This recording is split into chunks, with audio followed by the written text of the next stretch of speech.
Pengertian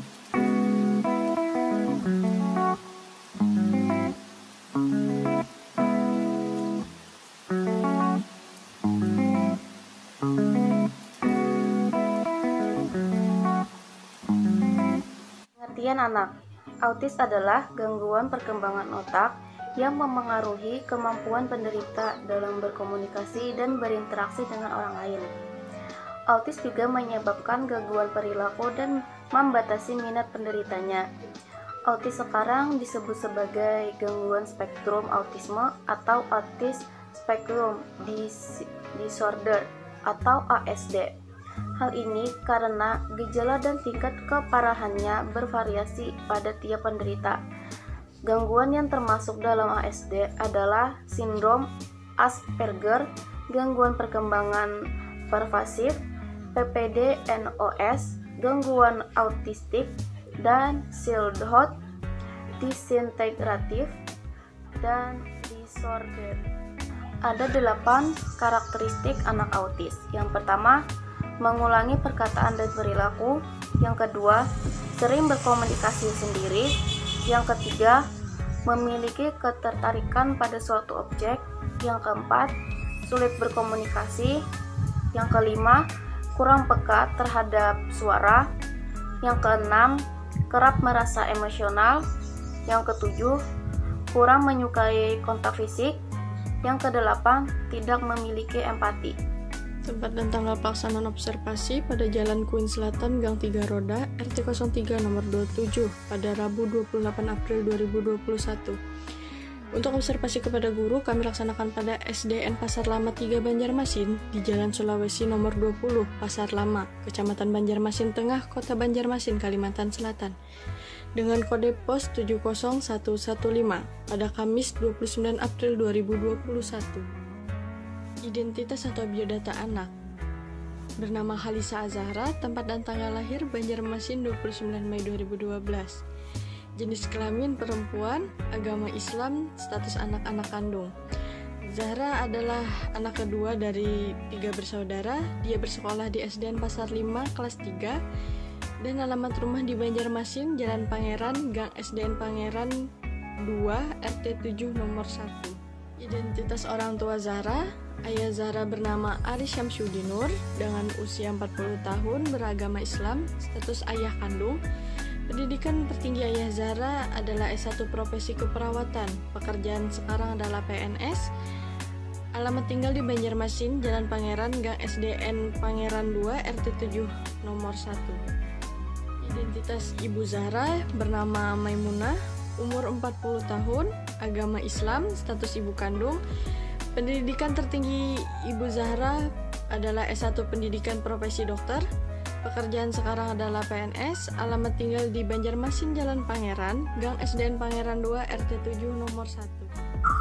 Kemudian ada instrumen identifikasi dari DSM-4. Yang pertama ada gangguan kualitatif pada interaksi sosialnya. Yang pertama ada tidak mampu menjalin interaksi sosial nonverbal, kontak mata, ekspresi muka, posisi tubuh, dan gerak-gerik yang kurang tertuju. Zahra tidak kesulitan dalam hal itu, cuman memang terkadang dia kurang fokus. Terus yang kedua ada kesulitan bermain dengan teman sebayanya. Tidak empati atau memiliki perilaku berbagi kesenangan atau minat. Ya. Kurang mampu mengadakan hubungan sosial dan emosional dua arah. Ya.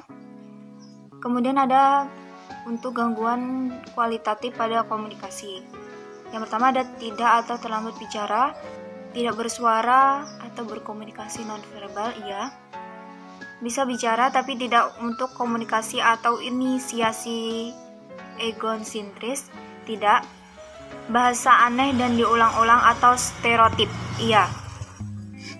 Kemudian cara bermain kurang variatif atau imajinatif atau kurang imitasi sosial. Tidak.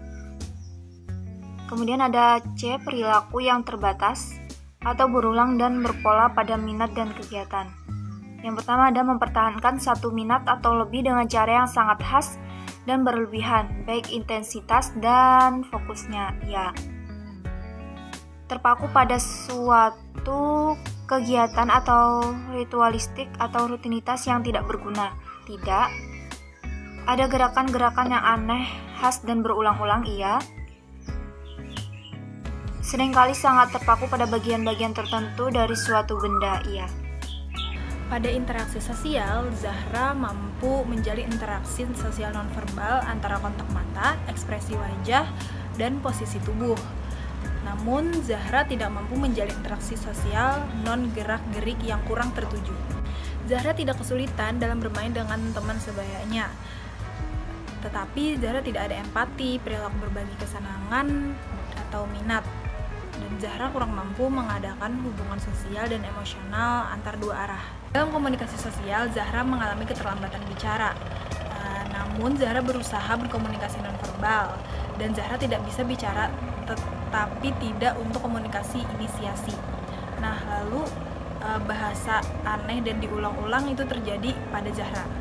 Zahra dapat dibilang bermain dengan kurang variatif, tetapi untuk cara bermain yang kurang imajinatif dan imitasi sosial tidak dialami oleh Zahra. Dapat dilihat dari perilaku, Zahra mempertahankan satu minat atau lebih dengan cara yang khas dan berlebihan, baik intensitas dan fokus. Tetapi Zahra tidak terpaku pada satu kegiatan ritualistik atau rutinitas yang tidak berguna. Zahra mengalami gerakan-gerakan aneh atau gerakan yang berulang-ulang, dan Zahra seringkali sangat terpaku pada bagian-bagian tertentu dari suatu benda.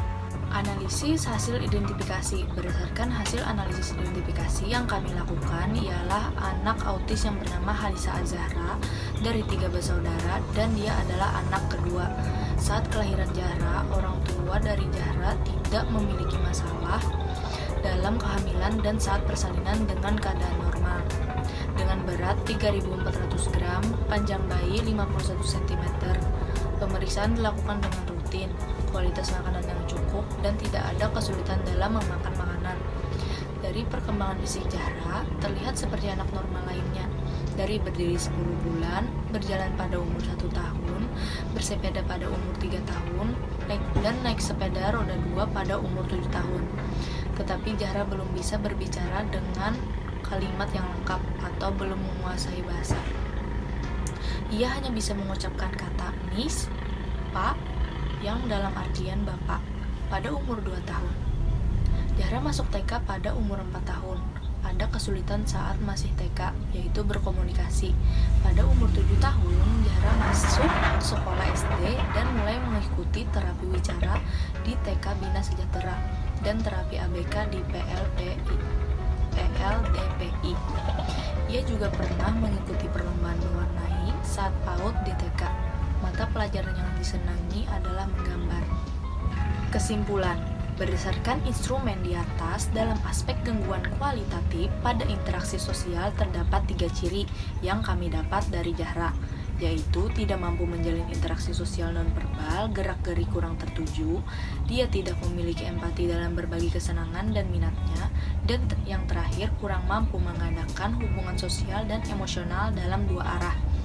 Dalam aspek kualitatif pada komunikasi terdapat 3 ciri, yaitu terlambat bicara, tidak bersuara berkomunikasi nonverbal, cara bermain kurang variatif, dan menggunakan suara bahasa aneh yang diulang-ulang atau stereotip. Dalam aspek perilaku yang terbatas, berulang, dan berpola pada minat dan kegiatan terdapat 3 ciri, yaitu mempertahankan satu minat atau lebih dengan cara yang khas dan berlebihan, baik intensitas dan fokusnya, menggunakan gerakan-gerakan aneh yang khas dan berulang-ulang, dan yang terakhir seringkali terpukau pada bagian-bagian tertentu dari suatu benda. Kebanyakan sorangan mah yang mainan. Soalnya nang kakaknya kan di mau, soalnya kadang kan marah tuh dari sorangan kakak bisa. Tapi belinya lagi ipin-ipin, tukangnya TV itu kalau mau hapin. Nah, serangan.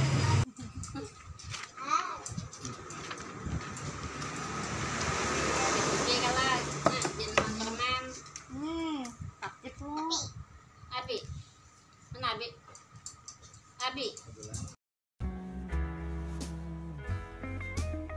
Karena kan anak itu lumayan aktif, kalau lumayan sangat aktif banyak. buat ikut yang ikut aja pulang masuknya langsung masuk kelas dia di bapak itu udah lepas pernah minta di sini dia mau cuma kada diberi kita nggak pernah sih saya tapi dia itu nggak mesti cuma yang namanya yang masih kita itu di sana pelajaran apa gitu yang biasanya khusus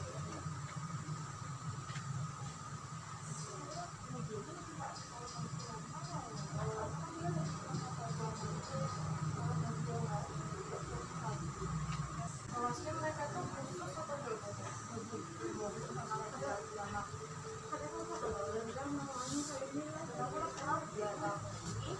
atau beberapa kelas mungkin karena anaknya lumayan terkondisikan ya ada 4 juga ada akses tersendiri kayak fasilitas sendiri lah Bu, atau masih umum saja?